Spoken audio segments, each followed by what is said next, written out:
त्योहारों का नाम सुनते ही क्या याद आता है? ढेर सारी मस्ती, मिठाइयाँ, घर की सजावट, है ना? हम सब बड़े जोश से ये सब करते भी हैं।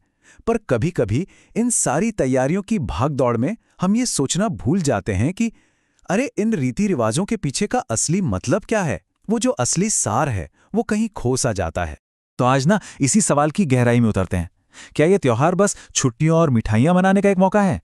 या फिर ये हमारे बच्चों को जिंदगी के कुछ सबसे जरूरी सबक सिखाने का एक छिपा हुआ खजाना है? और देखिए, असली चैलेंज यहीं पर आता है। इन परंपराओं को सिर्फ कुछ करने वाली रस्मों से आगे कैसे ले जाएं? कैसे इन्हें पूरे परिवार के लिए कुछ मीनिंगफुल, कुछ यादगार बनाया जाए? मतलब त्योहार सिर्फ एक इवेंट न रह जाए, बल्कि परिवार के बीच जुड़ाव का, बॉन्डिंग का एक खास मौका बन जाए। तो चलिए इसी से जुड़े एक बहुत ही दिलचस्प आइडिया को समझते हैं।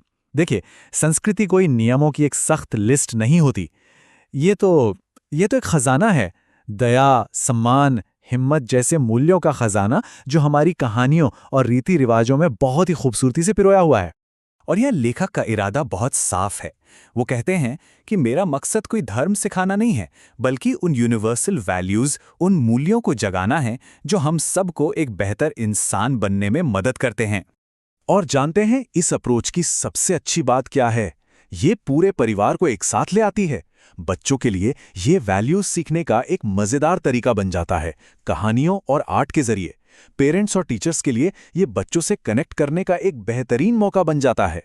और कुल मिलाकर पूरे परिवार के लिए ये अपनी संस्कृति को प्यार से अगली पीढ़ी तक पहुंचाने का एक बहुत ही सुंदर तरीका है। तो चलिए अब एक उदाहरण देखते हैं।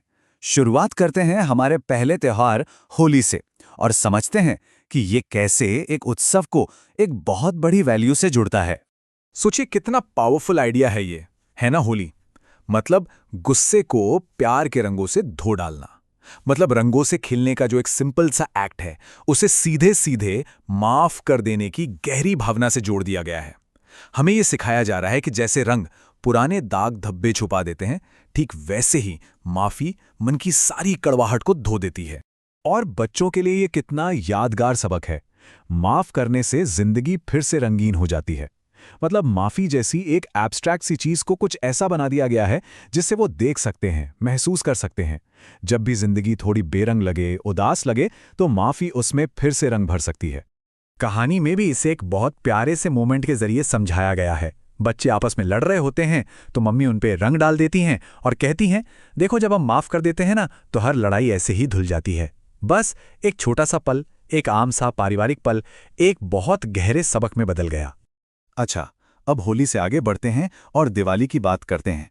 देखते हैं कि ये त्योहार कौन सी जरूरी वैल्यू सामने लाता है। दिवाली का मेन आइडिया क्या है? यही कि रोशनी और अच्छाई की हमेशा अंधेरे पर जीत होती है।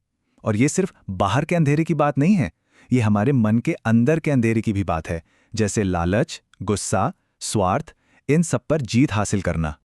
और इसका छोटा सा लाइफ लेसन क्या है? एक छोटा सा दिया भी बहुत सारे अंधेरे को दूर कर सकता है।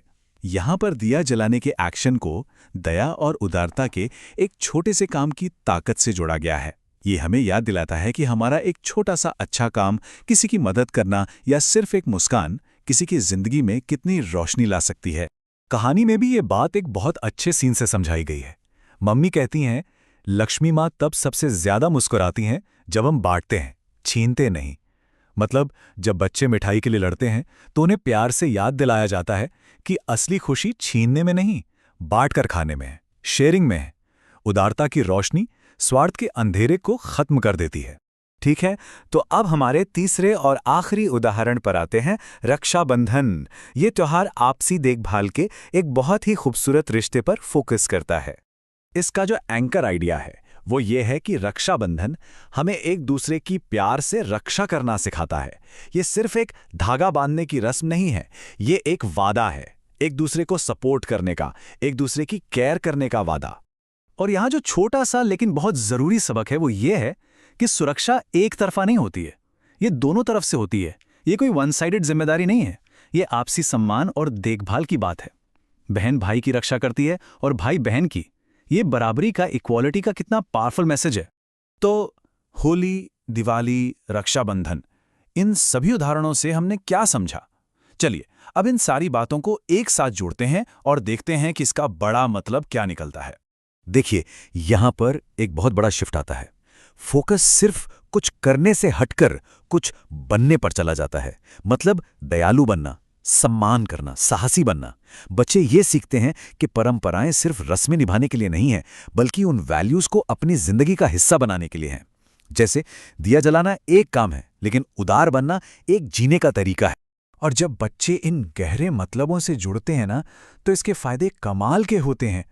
उनकी इमोशनल इंटेलिजेंस बेहतर होती है, सही गलत को समझने की शक्ति यानी मॉरल रीजनिंग मजबूत होती है, उनकी क्रिएटिविटी और जिज्ञासा बढ़ती है, अपने कल्चर को लेकर एक कॉन्फिडेंस आता है और एक तरह का आध्यात्मिक संतुलन भी बनता है।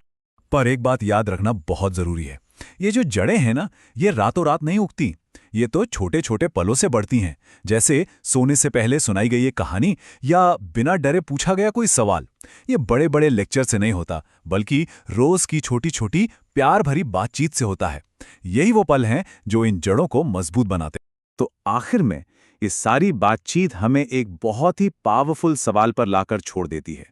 हर कहानी, हर त्योहार एक बीज बोने जैसा है।